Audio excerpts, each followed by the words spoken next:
Alô, turma boa do canal Ave Mais, um grande abraço, muito bom dia pra você ligado aqui no Acorda Vascaíno, o Acorda Vascaíno, cedinho, todo dia de manhã.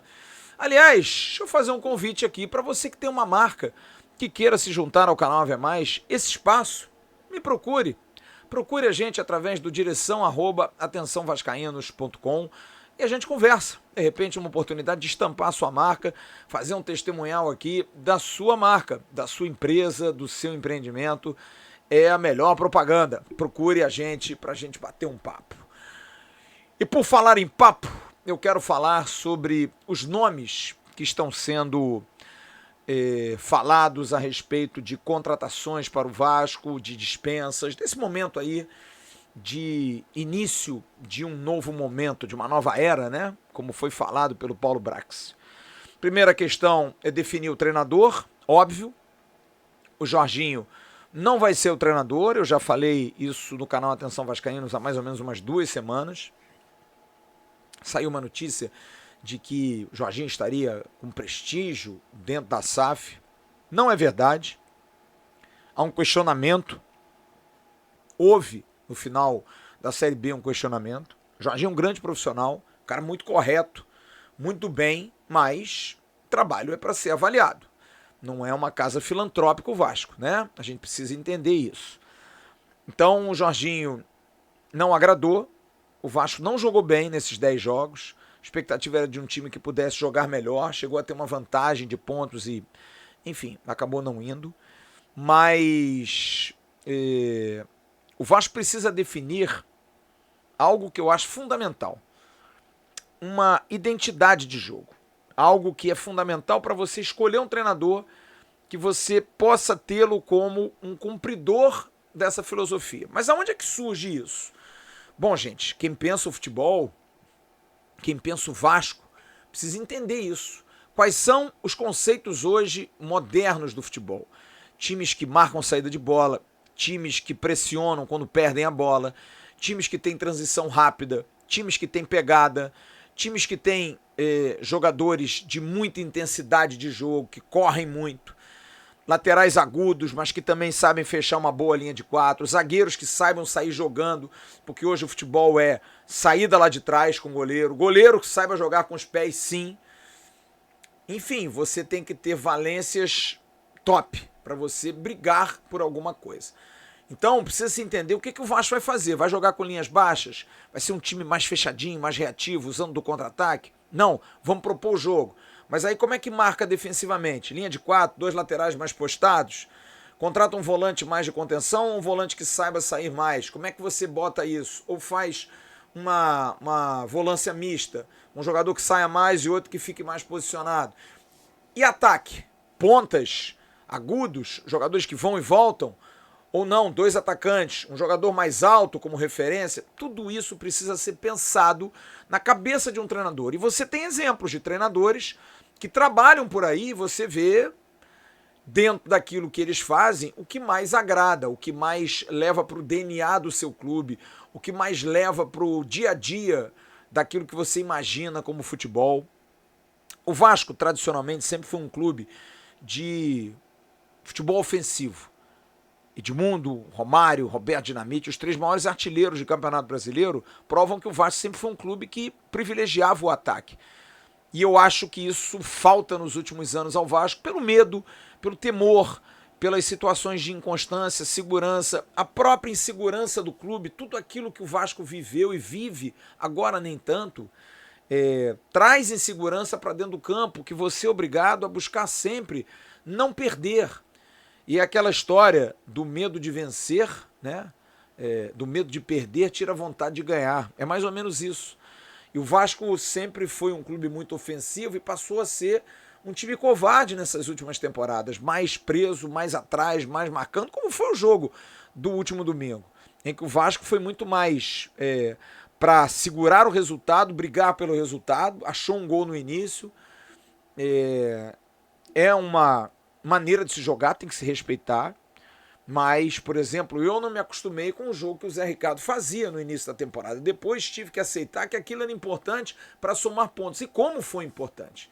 Mas eu acho que agora que você tem tempo para um planejamento, você tem um campeonato carioca que pode ser um laboratório, sim, é legal, vamos brigar, mas você tem tempo para montar um planejamento. Os jogadores vão estar de férias agora, 90%, 80% desse grupo não vai ficar.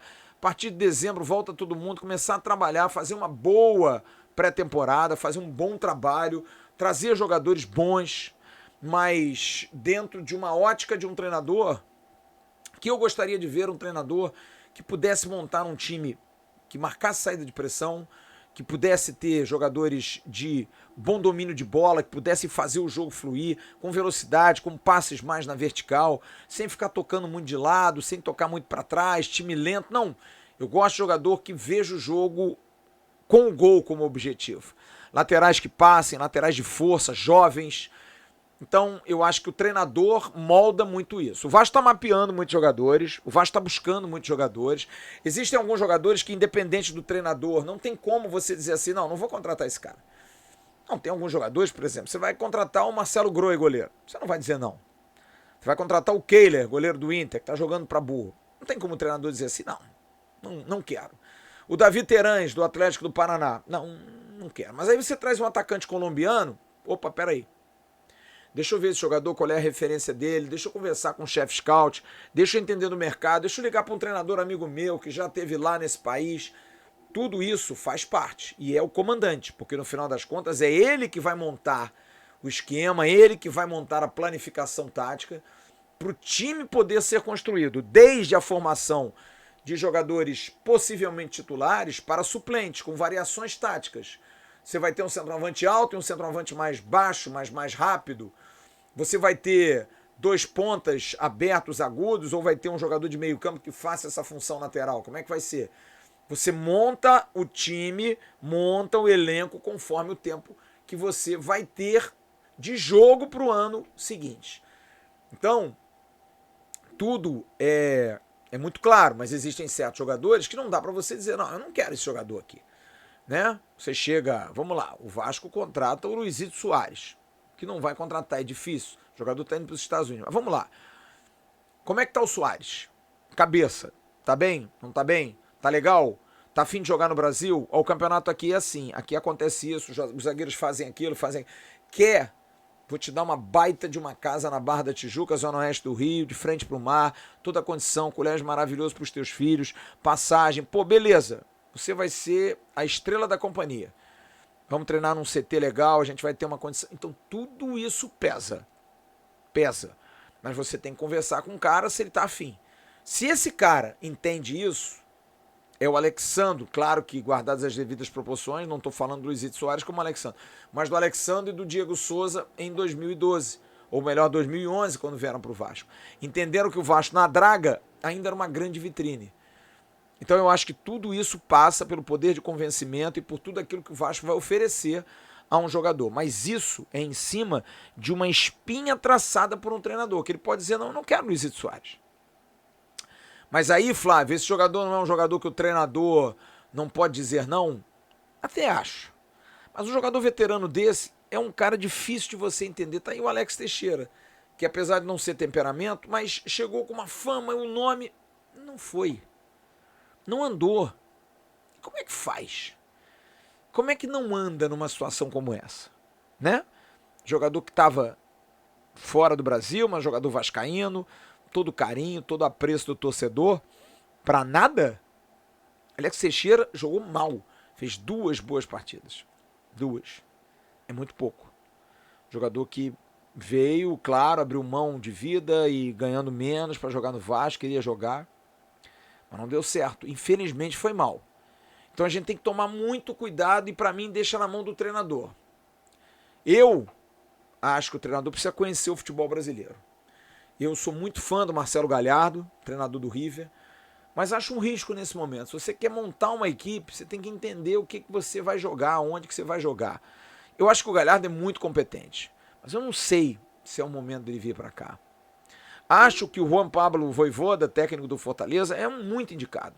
Porque é um cara que está aqui, está no dia a dia, está conhecendo e enfrenta e sabe, calendário, tudo isso pesa.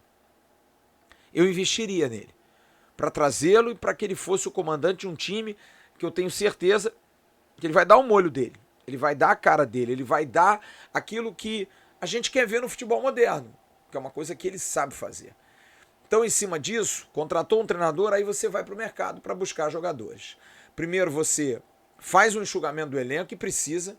Acho que o Vasco tem que aproveitar pouquíssimos jogadores desse elenco. Ah, eles subiram. Mas, gente, na boa, para jogar a Série B vai cair de novo. Jogar a Série A vai cair de novo. Tem que mudar isso. Acho que o Thiago Rodrigues, para a composição do goleiro, é bom. Vai fazer uma sombra boa. Você tem o Anderson Conceição, que também, para compor ali os zagueiros, é um jogador imponente, jogador alto, jogador de boa, que pode estar ali brigando por posição. O Yuri, que é um jogador muito característico, mas é importante ter um jogador desse no elenco. O Pitbull, o cara que marca.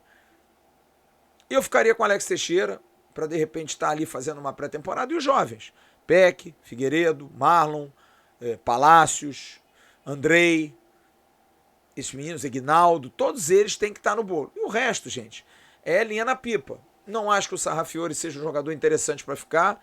É uma dúvida, uma incógnita e ainda preenche uma vaga de estrangeiro. Não sei se o Paulo Vitor também foi uma decepção. Esperava um pouquinho mais desse rapaz. Saiu do Botafogo por um alto preço para o Inter. Não jogou no Inter. Quando jogou foi expulso num Grenal e tá lá abominado. E o Paulo Vitor não foi bem aqui. As chances que ele teve, me lembro daquele jogo do Londrina, que ele foi muito mal. Inclusive participa do gol do Londrina aqui em São Januário. Então eu acho que o Vasco precisa fazer uma mudança grande e essa mudança grande precisa ter tempo. Porque você contratar 15, porque eu fico pensando, você tem Alexander e talvez o Rolls, 2 goleiros. Você vai para Miranda, Ulisses e Vitor, são 3 zagueiros que são da casa, podem ficar. Você tem Marlon, Andrei, Ignaldo, Figueiredo, Peck, já são 10. 10. Você pode subir eventualmente um Paulinho, lateral direito, sub-17, sub-20, um Ryan. Você tem aí 12, 13 jogadores. Eric Marcos.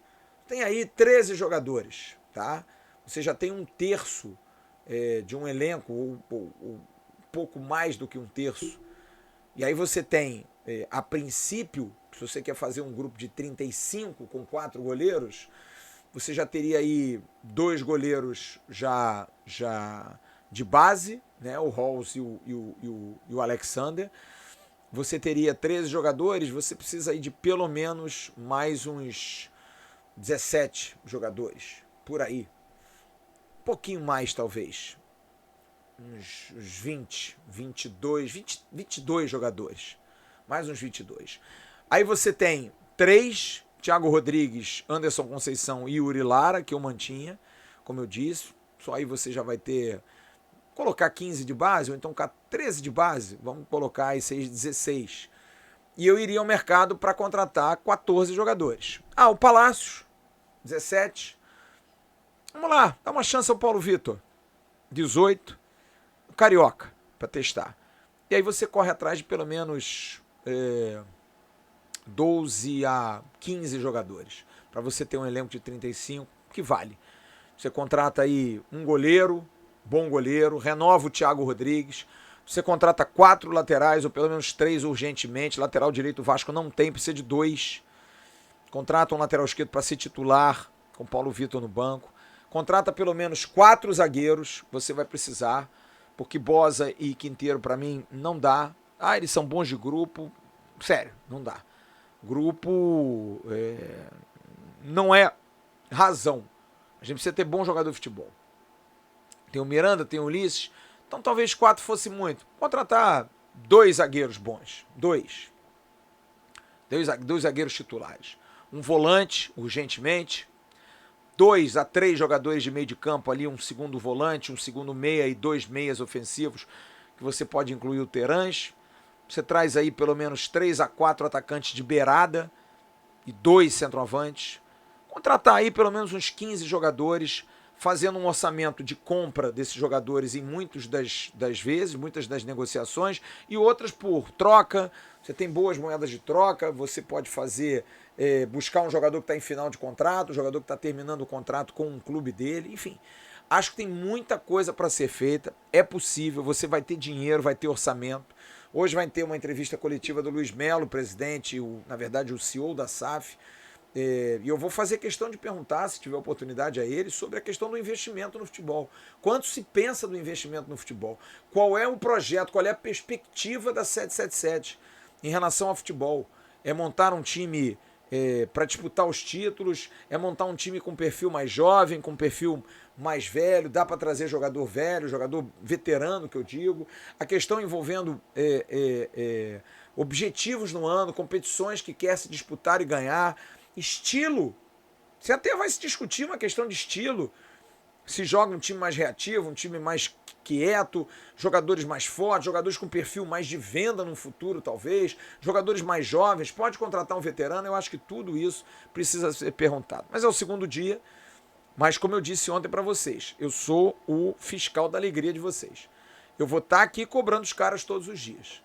Mas acho que no momento a ideia tem que ser essa. Você tem que meter a mão no dinheiro, dar uma alegria, uma satisfação ao torcedor, trazer alguns, pelo menos desses 13 a 15 jogadores, uns 5 bons jogadores, jogadores de nível, até mais um pouco, de 5 a 7. E os outros você pode buscar revelações, jogadores jovens da América do Sul. Lembrando que a gente tem o Palácios como estrangeiro, por isso que eu acho que Sarrafiore e Quinteiro não podem ficar. O Vasco teria 4 vagas para estrangeiro, é bastante. Dá para trazer um lateral direito, um zagueirão, dá para trazer um volante bom e um baita de um centroavante. Sabe? Você consegue mapear bons jogadores por aí, consegue trazer bons jogadores por aí, é uma expectativa muito grande. Mas que bom que a gente está conversando sobre isso hoje, né, torcedor? Imagina se, por exemplo, a gente não tem nenhum dinheiro da SAF, se a coisa não aconteceu, como é que fica? Hoje a gente estaria discutindo o quê? Estaria o presidente Jorge Salgado na rua tentando acertar. O Carlos Brasil provavelmente já estaria fora do Vasco há muito tempo. Ele ia tentar buscar alguém sem grana, sem dinheiro, buscando empréstimo, vivendo de empréstimo. E aí? Que bom que aconteceu isso. E a gente vai esperar para ver que ventos vêm aí. Ventos melhores venham, que a gente possa ter um planejamento bom, que a gente possa ter perspectiva melhor de time, de montagem, de jogador. E calma, gente. Ter calma também. Não é também para ser assodado num planejamento. Hoje é o dia 2. Não dá para a gente ser assodado. Tem que ter calma para as coisas poderem acontecer. Daqui a pouco tem um Bom Dia Gigante com Emerson Rocha lá no canal Atenção Vascaínos. À tarde tem o Boletim AV. Eu estarei direto do CT Moacir Barbosa. Hoje tem entrevista do CEO da SAF, Luiz Melo. E à noite eu tô no News. Hoje não ao vivo. Hoje o News gravado. Preciso dar uma descansada também, né? Porque a pegada foi forte. Grande abraço, um ótimo dia, bom dia para vocês. Tchau, turma.